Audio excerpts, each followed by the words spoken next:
about it's time to do some more predictions. Matchweek 2, Premier League. Now, look, Ethan, I'll just hand it over to you, man. I think you clearly, based off the fantasy league, you have a bit I've got more some insight. Yeah, I've got more insight than me. So you take it away. Which fixture we doing first? What's your prediction? Nottingham Forest against Sheffield United. This is tough. After the first games, yeah, I guess. This is really tough, dude, because Turner's a good goalkeeper. Sheffield United look good against Palace, but they did lose. I want to go Nottingham Forest. I will say Nottingham Forest win this 1-0. 1-0 Forest? Yeah, 1-0 Forest. I could see that. I'm actually gonna say 2-0 Forest. Yeah, but I think either way, I think 2-0 Forest win yeah. though, right? They were very impressive. And it's at their home. They were very impressive against Arsenal. And as much as Sheffield were too, yeah, Palace isn't as good as they were last season. I think Arsenal's better this season than they were last season. So Forest to do so well against them, Forest is good. Yeah, fair play. And like I said, that Awanyini dude, Melusa, he's coming back from an injury, but he got a goal. He did get a goal. He got a goal and he came back off the off Ilanga's assist. He's bro. good, yeah. He's good. I think you can't look past him in for this game at least. I think after that, let's go to Liverpool. Sponsy's not here, but I think we can speak on his behalf and say that I fancy them at Anfield against Bournemouth, bro. Yeah, I do too. Gotta fancy them. Bournemouth did pull a lucky win against West Ham. As far as all the talks are, everyone seems to be in agreement that West Ham should have won that game. Should have won, yeah. So with that being said, Liverpool did look decently impressive against Chelsea. Impressive enough to get a win against any other like mid-table team. Exactly. Know what I mean? And I do want to see Darwin start scoring some goals. I'm tempted to take him out my fantasy team. But based on that, the sheer fucking will of Liverpool, I think they beat Bournemouth at least 2-0. Could be another debut on the cards there for the Stuttgart midfielder they bought, Wataru Endo. Yeah. Talk about a freaking signing out of nowhere. And he was Stuttgart's captain. I've seen a lot of Stuttgart fans saying that he was like the best defensive midfielder in the league. Yeah. So there's look, I love a wild card, bruh. Yeah. So there is some promise to this Wataru, but yeah, we'll see how he does. It's probably Liverpool for him to play Liverpool are buying a lot of midfielders. I don't know if everything's going to be done and dusted by the time this game comes around, but it's at least someone new to look forward to. It may not be Caicedo, it may not be Lavia, but it's a new player. Liverpool fans got to be excited about that. Yeah, Liverpool all day. I would go so far as to say like 3. I'd say 3-1. I think 3-1. I think Bournemouth may get another goal that you don't expect. Yeah, lucky goal. But 3-1 Liverpool at Anfield, man. It's one of the hardest places be Liverpool, to go, bro. One of the hardest places to go. And they're gonna want to win after that draw with Chelsea. They got it. We got Wolves Brighton next. Now that is one that I think would have been very easy to call before the opening games. Yeah, again, it's whether it's a matter of United playing shit or Wolves playing well. Either way, Wolves did look good against United. It's at Wolves' home. This is actually a really tough game. Yeah, dude. I didn't watch Brighton versus Luton, but obviously that's Luton. That doesn't really mean. Sorry, Luton, but that doesn't mean nothing. Yeah. Shit, this is a bit of a tough one. I think as good as Wolves were against United, I think United's easy to read. I think Brighton is a lot harder to read. I think they play similar to City and Arsenal, where they play really like good soccer. Technical football, yeah. So I don't think they will be as easy to read as United. So let's go Brighton win it 2-0. You know, honestly... Actually, wait. 2-1. I'll say 2-1. The biggest thing that's holding me back from this game is just it's the Newcastle Villa game. Now, I know that these two teams aren't of the same caliber as like Villa, Newcastle and all that, but it's just a matter of I did think that there were two teams that were on a similar You think playing Brighton's field. on a similar as Wolves with De Zerbi? No. What I'm saying is it would have been easy for me, but after that opening game, because the way that Wolves have played, based off the highlights, like I said, I did watch the highlights and based on what I've seen people saying online and based off the highlights, this Wolves is very unpredictable. It's not the same Wolves as last season. No, it's and a new not coach. too long ago, Wolves literally had the title of the Giant Killers because you could not beat them. And if this Wolves team is starting to get anywhere close to that Wolves, then it's going to be very tough for Brighton. So I think 2-1 to Brighton is fair. I'm actually going to say 2-1 Wolves.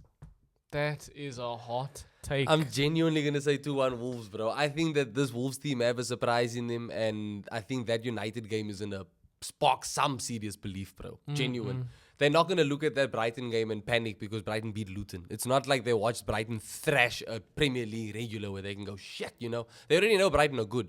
They don't have to be any more worried than they already were before that game. But I think that game against United does something for Wolves, bro. I think it does something for them, man. And I think at home, 2-1. Yeah, I'm going to go 2-1 Wolves. Fulham Brentford at Fulham's home. That's another tough This is game. an interesting one. Fulham were able to pull out the win against Everton. I don't necessarily think... And that was away from home for them. Yes, I don't necessarily think Brentford will be as easy. They did look the better team against Tottenham. Yeah, but no, dude, the pace on Brentford's front line, bro. No, yeah, it is kind of hectic. I mean, you got Rico Henry as well on the fullback going down the pitch. No, and obviously we go back to the stat.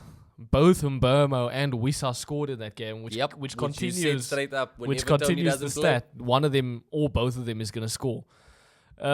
With that being said, though, Leno in goal, dude. Leno in goal. Like for me, everything comes down to the goalkeeper. And Mitrovic is back, eh? He played in the Everton game. But isn't he sold now? No, he played. He's back. I don't think he said he wasn't going to play for them, but I'm like 90% sure he played in that game. Oh, so offers continue. So with that being said, I kind of want to give Fulham the edge. The edge, yeah. I think Fulham get a 1-0.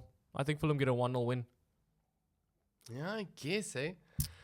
I think Fulham will win, mostly because it's at home. I'm not taking much away from Brentford, but Fulham at home, Leno in goal. I know Leno's so good. Yeah, I think Fulham 1-0. Fulham 1-0. Now on to one of the big ones, bro. Spurs versus Man United at Tottenham Hotspur Stadium. Ethan, what's your hot take? United wins easily. Easily? Let me get into this. Okay. United play the exact style that is Tottenham's weakness right now. Tottenham are a high defensive line attacking team under Postecoglou. Yeah. I don't know if I said that name right. But under Ange Postecoglou, that is their style of play. No, win or lose, there will be a lot of goals conceded against Tottenham this season. Because they exposed a lot. And they have a sus goalkeeper. Don't forget how sus. You love stressing. Never forget how sus Vicario is. So, with that being said, United, like I said in the last video, United were, at one point last season, the best counter-attacking team in the league.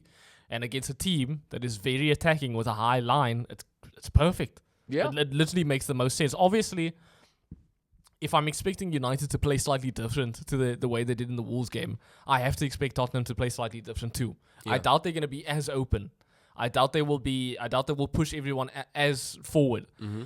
But with that being said, they're still going to want to play their game. It's at home. Exactly. And that is the manager's style. This is his style.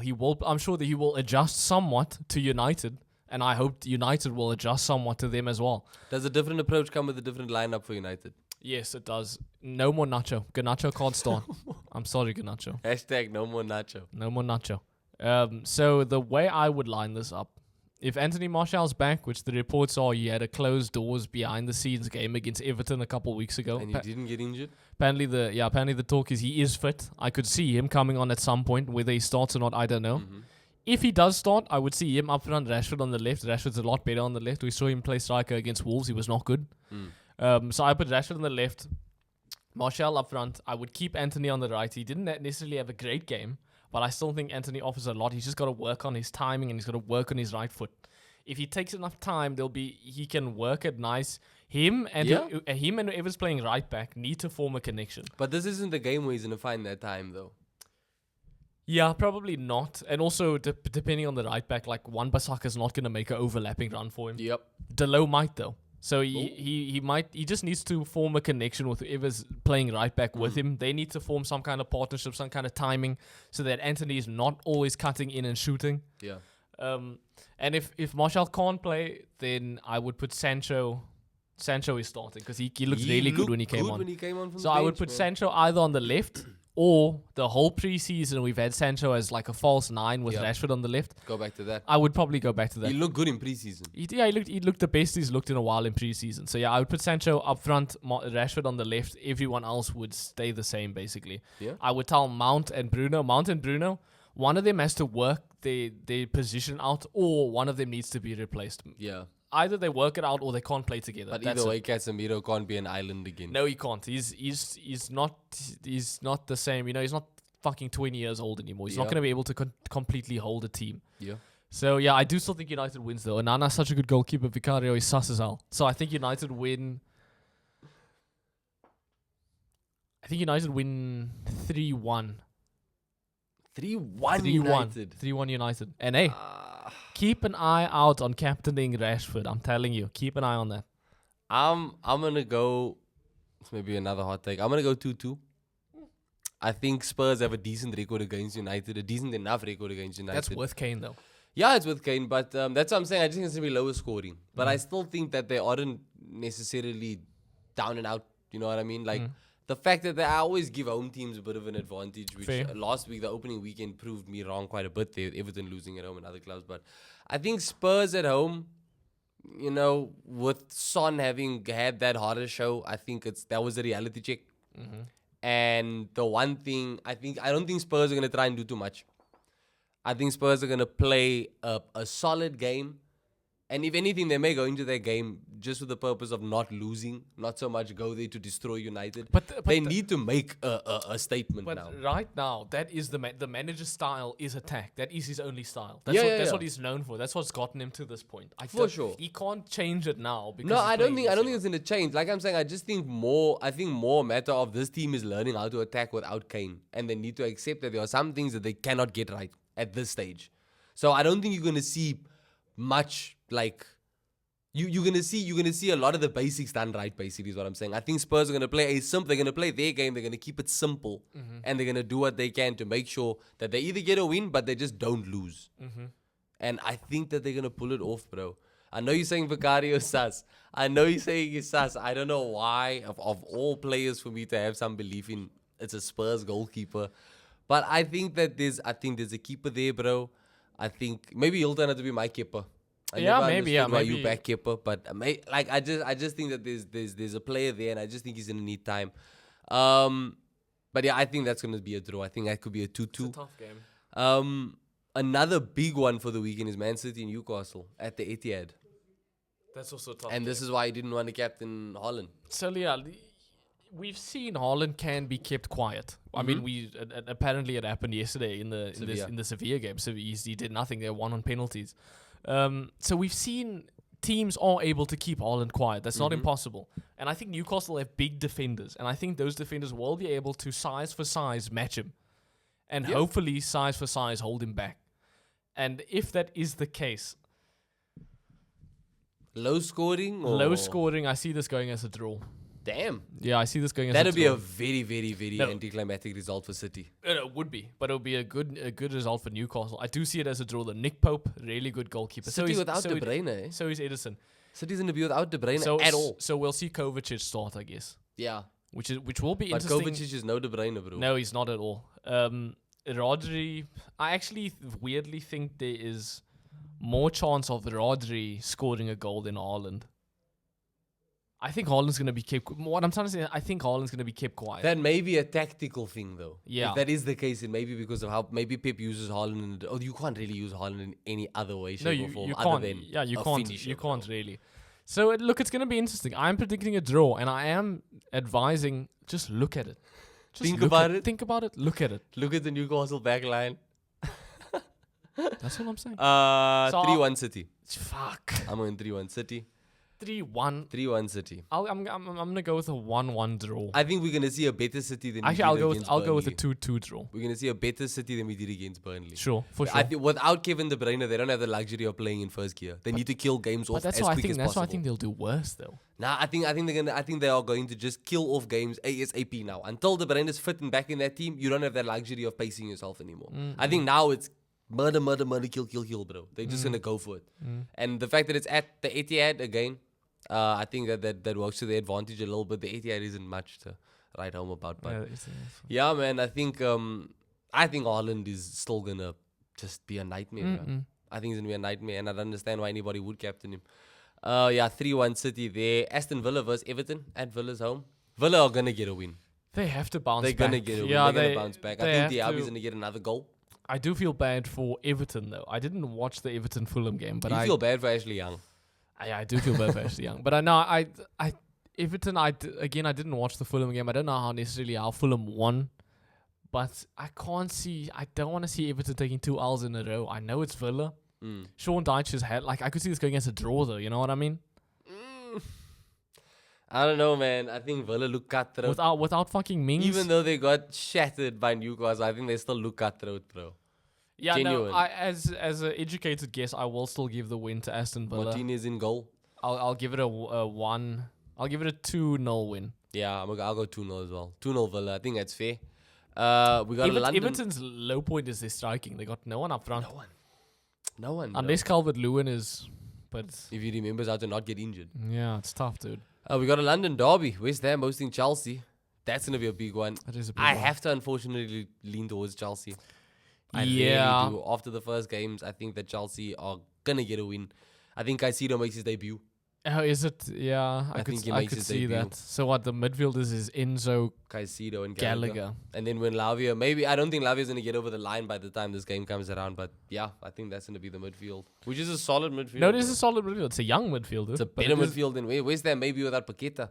Yeah, in a couple of weeks. This is a weirdly tough game. Because West Ham actually were decent. Yeah. In their But they were last decent game. against Bournemouth. Yeah, there are levels to this. Chelsea were good against Liverpool. It's got to be Chelsea. 2-1. I'd love to see an upset. I'd love to see an upset. I'll go 3-1 Chelsea. Yeah, 3-1. I was going to say 3-1 as well. 3-1 Chelsea. Now, you know what? 2-1. I'll say 2-1. I don't think Chelsea have found their goals just yet with Nkunku still out also. Mm-hmm. And then to close off the match, we got Crystal Palace hosting Arsenal. Some real football. I have the inherent nerves of the Arsenal of old with this fixture. But I am starting to warm up to the idea of the new Arsenal, and I'm gonna say it. Yeah, I think Arsenal are gonna win this. I say 2-0, 3-1. I think we'll win by 2 goals. Okay. We'll win by, but again, I can't count out Eze. Elise is gonna be there, and this is gonna be Is like. he going to be there? Isn't he still injured? I think he's still injured. Oh, fair enough. Yeah, I don't think that's he's gonna going to be help there. us. I think Palace not impressive gonna at help all us. against Sheffield. But Eze is still he's still a threat. He and is, considering our fullback situation right now. But whoever he's one threat. Like literally, you True. watch And a there's no Palace game. Zaha. You watch a Palace game, and he's the only one who looks exciting. And there's no Zaha, which is a huge plus for us. I think Arsenal win. I think 3-1. I still think that there's gonna be some stupid goal that we concede. Some stupid goal that's gonna go in and it's gonna take away the clean sheet. But I'll take a 3-1 all day. I think Arsenal will score 4 goals. I hope so. I think it'll be. I we think it'll should. be. I We think could have scored 4 against Forest. I think it'll be a high-scoring game. I know it's at Palace's home, but they were not impressive to me at all. And this is coming from someone who loves Palace. I think it'll be 4-1. And again, keep an eye on captaining Saka. Yeah. There's a chance he pulls 2 goals, and so Speaking just of keep an Saka, eye. look, he's gonna be the first name on the team sheet. How I'd line up? I would probably line up pretty much the same way we did at Forest, bar Havertz starting. And that's not so much because I don't think that Havertz was good enough. I just know that Crystal Palace is a super physical team, and that's why they always get the win over us, or that's why they always frustrate us, because they can bully us. Havertz is tall though. Havertz is tall, but the thing is, he's not the most muscular. You know what I mean? No, he's not. Like Crystal Palace, they always bully us. That's been the tail of the tape. So what are you saying? Arsenal. It's Jorginho, Partey, So I'm saying I would start Jorginho. Partey, and Odegaard. I would start Jorginho. No, sorry, no, not Jorginho. Rice, Partey, Odegaard. Oh yeah, Rice. I would start Rice. them 3, and then I'd move Ben White back to right back, Gabriel back at centre back. Okay, yeah, that makes sense. I would do that, even if it's just to start, bro. Just to start. But without Timber, Yeah. where was Timber playing? Left back. No, he was playing left back. He was covering left back. Yeah, we look Kivio. He's shown yeah, that he can do the he's Zinchenko a- thing yeah, in he's a pre-season. left back. But also Zinchenko is back. Oh, is he? Zinchenko is back. Okay, then But yeah, as I'm Zinchenko saying, whether goes. he starts or not, I don't know. I don't know how soon Arteta wants to rush him back onto the pitch. But either way, I think at left back we'll be okay for this game. I kind of see Jorginho start. I see Jorginho starting. In I this wouldn't game. be mad at that. This is the type of game I could I imagine. definitely could wouldn't be imagine mad at Jorginho that, bro. does. Yeah, play. look, Palace aren't the fastest team No. in the middle of the park, so you don't need him to be pacey and all No. that. And yeah, I if he starts, then cool. But I would start Rice, Partey, Odegaard in the middle. Mm-hmm. Martinelli has to stay. Saka has to stay. And I would honestly say that so does Nketiah. Yeah, Nketiah says so. Sure. But if Trossard starts ahead of Nketiah, I'd also be just as happy because Trossard had a good cameo against Forest. Yeah, Trossard's good. So, yeah, pretty much the same lineup. And I think that'll get the job done, bro. And we will get sponsors' predictions, and we will tally them up as well, so that we can keep the score going. Because he did win last week's predictions. You got one more than us, and if he didn't make that wild card prediction of Burnley beating Man City, you could have been. Yeah, you could have been comfortably ahead. So, spons, we will get your answers. We'll get your answers, and we'll put them in the description. We'll talk about it in the next video. Okay, we'll talk about it in the next video. Okay, but let us know your predictions in the comments below. And thanks for watching the show. As always, this is the podcast that never sleeps. And we will catch you in the next one.